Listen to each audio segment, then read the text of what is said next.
Rotten Rehoboam from 1 Kings chapter 12, verses 1 through 33. Rehoboam, who was he? Let's find out. Solomon was the world's smartest man and richest king. He wrote books and made up proverbs. He had lots of wives and lots of children. But before Solomon died, he chose his son Rehoboam to become king. So who was Rehoboam? He was the son of Solomon. And when Solomon died, he chose his son Rehoboam to become king. Also before Solomon died, a prophet from God, Ahijah, had told another man that God had chosen him to be king. This man's name was Jeroboam. Now Solomon had heard about the prophecy about Jeroboam, and so he tried to kill Jeroboam. So Jeroboam had gone to Egypt and had been there for some time. But then Solomon died. The people who knew about the prophecy called Jeroboam back to Israel and put him at the front of the crowd of Israelites. They went to Shechem to talk to Rehoboam about how he intended to run the kingdom now that his father was dead. They said, "Your father treated us badly and made life hard for us. If you will make life easier for us, we will always be your loyal subjects." Rehoboam said to them, "Depart yet for 3 days, then come again to me." So the Israelites decided they could wait 3 days for an answer and went away. Now, besides being the son of the wisest man, Rehoboam had also been the son of the richest man. He might have been what some would call a spoiled brat. He had never known what it was like to be a slave, but sadly, many of the Israelites felt that they were being treated like slaves. So Rehoboam decided to seek advice. At least that was an idea his father Solomon might have said was wise. First, he went to the old men that stood before Solomon and advised him. They had served his father and learned wisdom from him. They told Rehoboam that if he would be a servant and care for the needs of the people and treat them well and speak good words to them, they would gladly serve the king and kingdom as they had done before. But spoiled young men are usually very sure that they're smarter than anyone older. So Rehoboam went to his buddies. They were the other spoiled boys he had grown up with. He asked them the same question. How should I answer the people's request to lighten their load of work and taxes? His buddies told him, "Tell the people who asked you to make their burden lighter, my fingers shall be thicker than your father's loins. I will add to your yoke. My father had chastised you with whips, but I will chastise you with scorpions." Would Rehoboam remember the advice of Solomon's advisors? Or would Rehoboam listen to the advice of his buddies? What do you think? Well, at the end of 3 days, the Israelites came again with Jeroboam. Rehoboam must have known that Jeroboam was the one God had said would be king next, but that didn't make him think any differently.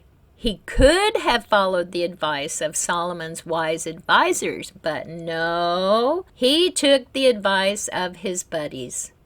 Rehoboam ignored the wise advice of his older advisors. His reply to the leaders of the northern tribes was rude and harsh. "My father made your lives miserable, but I'm going to make them worse. My father whipped you with whips, but I'll whip you with scorpions." Well, that was all it took. Of course, God was about to use this to fulfill the words he'd already said. The Israelites told Rehoboam, "We don't care if you are David's grandson. We don't want anything to do with you. We're leaving you to your own little miserable kingdom." When they left, Rehoboam was left with only his own tribe, Benjamin, and the tribe of Judah. Remember, there were 12 tribes of Israel? Well, when these people left, They only left Rehoboam with Benjamin and Judah. So the Israelites made Jeroboam their king. Only the tribe of Judah and Benjamin remained loyal to David's descendant, Rehoboam. So you can see in this illustration, the northern kingdom was called Israel, and the southern kingdom was called Judah. This was sad. Before, the kingdom had been united, and now it's divided. Jeroboam ruled over the 10 tribes in the north, and Rehoboam ruled over the 2 tribes in the south. Rehoboam still thought he was the king. He sent an official to try to get the rest of the Israelites to go back to work for him. But they stoned the official and planned to kill Rehoboam, so he fled and stayed in Jerusalem. Now Jeroboam became king of the 10 tribes of Israel. He built his capital city in Shechem.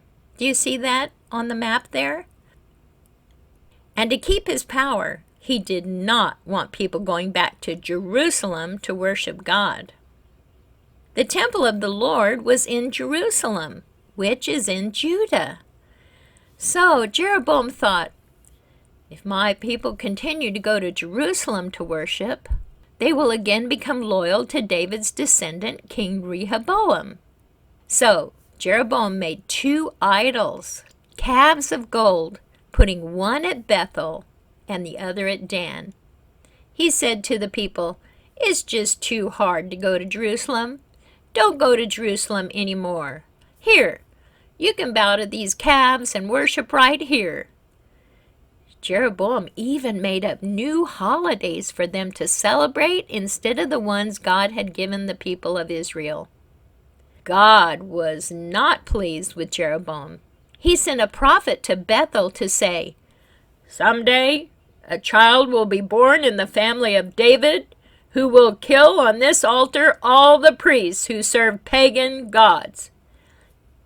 And you can read that later in 2 Kings chapter 23. That was Josiah. Sometime later, King Jeroboam's son became ill. Jeroboam said to his wife, "Put on a disguise and go to Shiloh. Ask Ahijah the prophet what will happen to our son." But the Lord revealed to Ahijah who she was. And Ahijah said to her, "Tell Jeroboam that God took the kingdom from David's descendants and gave it to him because David's descendants had sinned. But Jeroboam has sinned even more than they did. Therefore God will destroy all his male descendants. Now go home. When you get there, your son will die." And it happened just as Ahijah said. The people of Judah also sinned against the Lord. They built places of worship for false gods and set up stone pillars for worship on the hills, just as the Canaanites had once done. Oh no, the people in Israel in the north, they were really sinning, and even the people of Judah were sinning against the Lord.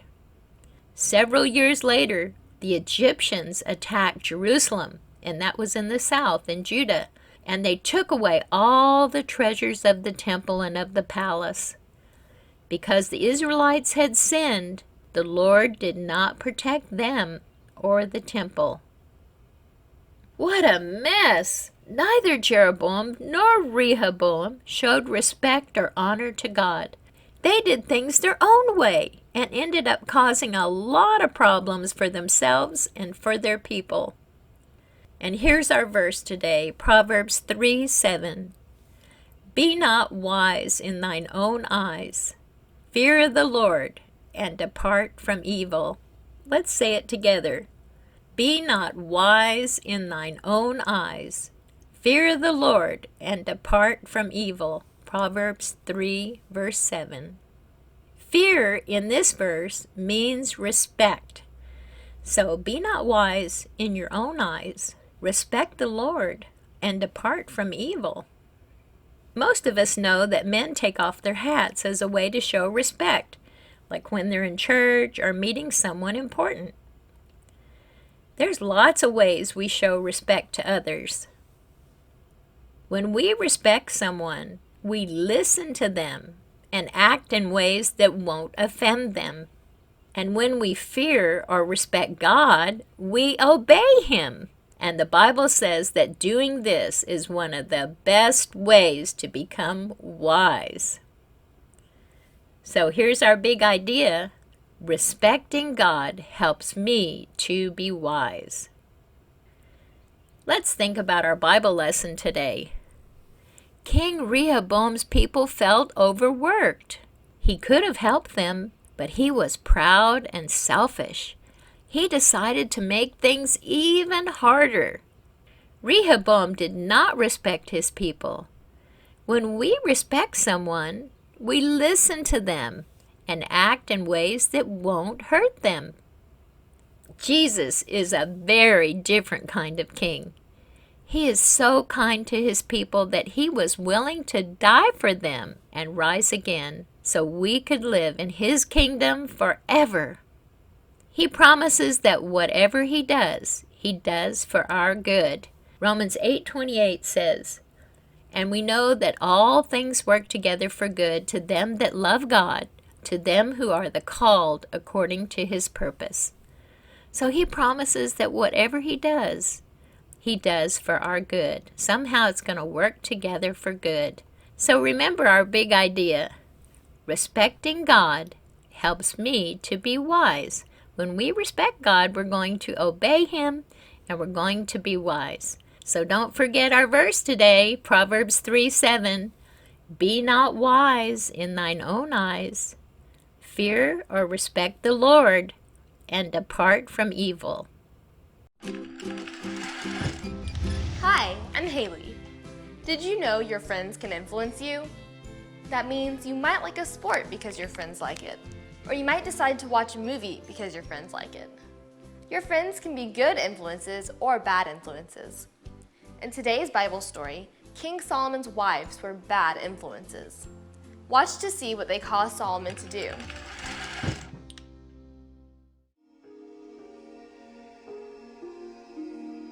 King Solomon loved God, but he did not love God with his whole heart. Solomon had hundreds of wives. Many of them were from other nations. God had warned his people not to marry people from other nations because they worshiped false gods. Solomon's wives turned him away from God. He began to worship the false gods that his wives worshiped. Solomon even built shrines where his wives could worship the false gods. This made God angry. Solomon had not listened to God's warning. God said to Solomon, "Since you have done this, I will take the kingdom away from you. You will be king the rest of your life, but when your son becomes king, he will lose everything except for one tribe." God planned to make one of Solomon's officials, Jeroboam, king of most of Israel. God raised up enemies against Solomon. Jeroboam turned against Solomon and became his enemy. When Solomon died, his son Rehoboam became king. The people told Rehoboam, "Your father made us work too hard. We will gladly serve you if you make our work easier." Rehoboam thought about it and asked his friends for advice. Then he replied, "My father didn't make your work hard enough. I'll make your work even harder." This was not the response God's people were hoping for. All the people in the northern tribes didn't want to serve a king like Rehoboam, so they made Jeroboam king. Only the southern tribe of Judah remained under Rehoboam's rule. Rehoboam didn't like being king of only one tribe. He planned to attack the northern kingdom, but God sent a prophet to stop him. The prophet had a message from God. "Don't fight them. The people of Israel are part of your family. I am the Lord, and I am in control of what is happening." People of Israel would usually travel to Jerusalem to worship God at the temple. But as their new king, Jeroboam worried that if they kept going to Jerusalem, they would start thinking of Rehoboam as their king again. So Jeroboam made 2 golden calves. "You don't need to travel all the way to Jerusalem to worship at the temple," he said. "Look, these golden calves are the gods who brought our ancestors out of Egypt. You can worship them." What Jeroboam did was a sin. Those calves didn't lead God's people out of Egypt. God had rescued his people. Jeroboam also built forbidden shrines and celebrated made-up festivals so Israel would seem like a better place to live than Judah. Jeroboam led the people to worship the false gods. King Solomon's sin led to the division of Israel. Every king failed to lead God's people perfectly. God's people needed a better king, a perfect king. Through David's family, God would send his own son, Jesus Christ, to be king over God's people forever. Jesus would lead the people perfectly back to God. Solomon worshipped false gods because his wives worshipped false gods. Because of what Solomon did, the nation of Israel was divided. They split into two groups with two kings. One day, God's people would have a king who would bring all his people together. God planned to send Jesus, the perfect king.